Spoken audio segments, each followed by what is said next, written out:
All right, so how do you create and start a Canadian food truck business? So if you're in Canada looking to start a food truck business, I'm going to break down the steps specifically you need in order to launch a successful and profitable food truck in Canada. So welcome to Food Truck Freaks.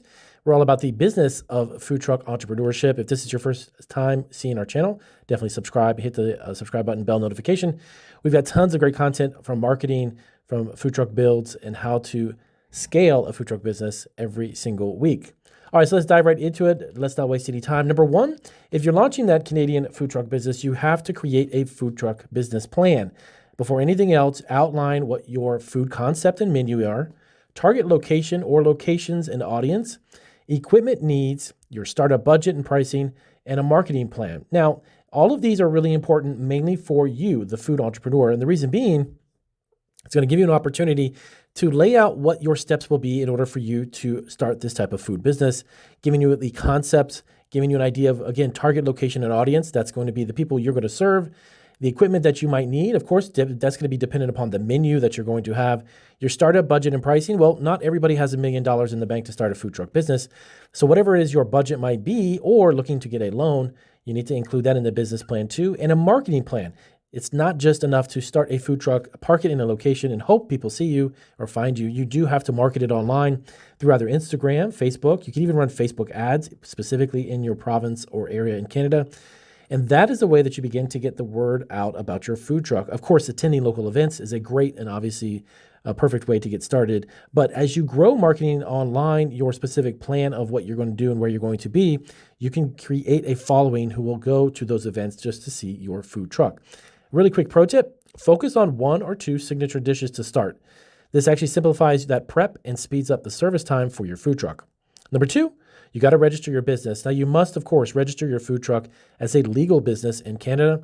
You want to choose your business structure, so either a sole proprietorship, partnership, or even a corporation. Now I personally would recommend that you go with a simple LLC or sole proprietorship, because most food trucks, when they launch, might particularly be run just by you yourself. You may not necessarily hire an entire staff right out of the gate, but as you grow the food truck business, you're going to need help, and then you can transition to any other type of business structure down the road.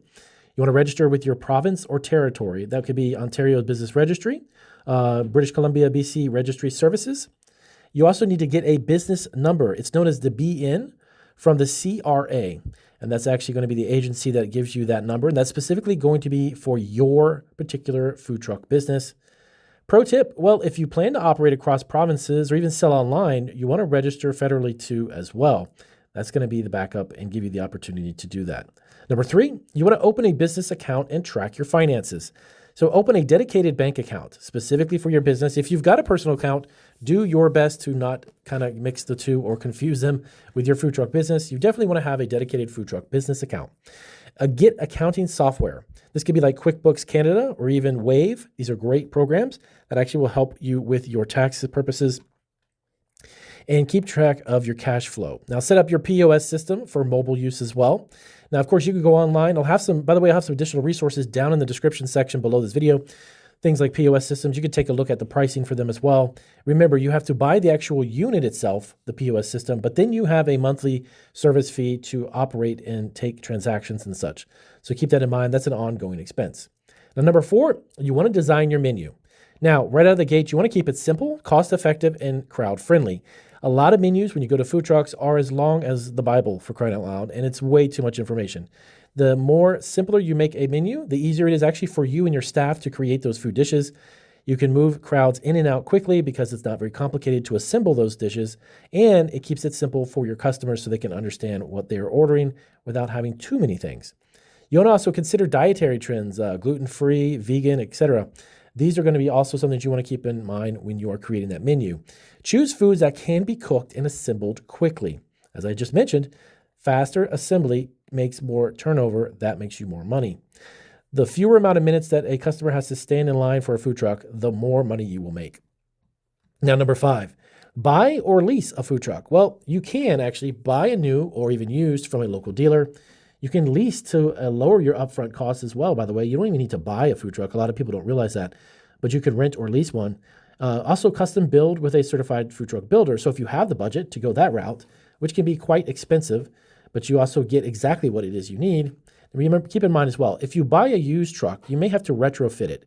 That means that you may have to customize the equipment inside of it because the person who bought it before you, obviously, had a different menu than what you're making. Not every piece of equipment will lend itself to the menu that you're actually making.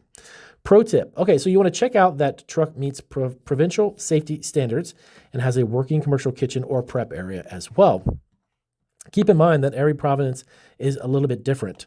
And you want to keep that in mind as well, okay? So number 6, you want to pass, your health inspections and get food permits. Now, every province in Canada has a public health unit, as it's known, that actually inspects food premises. You want to apply for a mobile food premise permit or a food handling permit. You and your staff must, of course, take a food handler certification course, schedule a health inspection of your truck, and then you can move forward.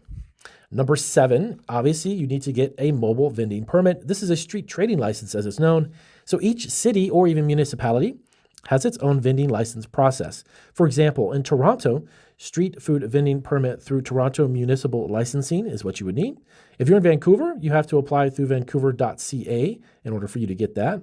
Calgary is actually a business license plus the street vending permit. And in Montreal, apply through your borough level offices within your region. So it is slightly varied, but at the end of the day, it's relatively the same across the board. Wherever you might be, you need to, of course, have the right permit. Now, here's a quick pro tip. Some cities only allow trucks in certain zones or even require a lottery application due to the popularity of food trucks and mobile food vending. So keep that in mind that if you are part of an area that has a lottery, you may or may not actually be able to get a permit within the year that you're applying. Number 8, secure a commissary kitchen. Now, most health units actually will require, by the way, a base kitchen, as it's known. This is actually good because it's actually good for storing raw food, cleaning and sanitizing equipment after the end of each day. Food prep, if not done on the truck itself, you actually would need to do that in the commissary prior to the event that you're going to go to. Now, you want to look for also shared kitchens, kitchen incubators, as there's known, or even restaurant partnerships. Yes, believe it or not, even restaurants in their off hours will actually let you use their kitchen in order for you to prep your food for your food truck. Now, of course, you may have to rent it and, of course, have a contractual agreement of some kind and insurance, but it's actually a great alternative if you don't have a commercial kitchen near you.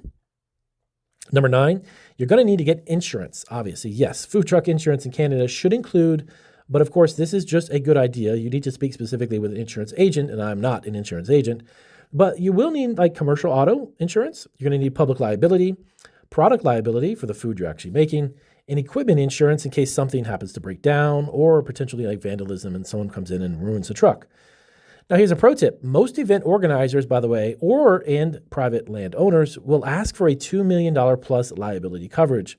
That means that the policy that you get on the food truck needs to cover up to about $2 million in liability, and they'll have to be on what's known as your rider, meaning that you'll have to add them to the insurance policy itself. Number 10, market your food truck. Of course, you need to create a brand that would include like logos, maybe specific colors or a truck design. Build an Instagram and, of course, TikTok presence. All of these social media are great for expanding your reach to people who may not even be near you because maybe down the road you're going to sell merch. A lot of food trucks sell hats, shirts, different types of memorabilia and stuff. And if you reach people on Instagram who may be in another state or even country and they love your merch, you could be making money online. List your truck on Google Maps. Also use Street Food App Canada or even Truckster to be discovered by locals. These are great apps for you to get exposure to more people. Offer catering for weddings, parties, or even office lunches. Now, this is great because sometimes during certain weather, you may not be outside with your food truck. But if you're doing weddings and parties and office lunches that are inside, you have year-round income. Last but not least, here's a little bonus tip. Your average startup costs roughly for food truck, if you're getting a used one, around 30 to 60,000 Canadian dollars.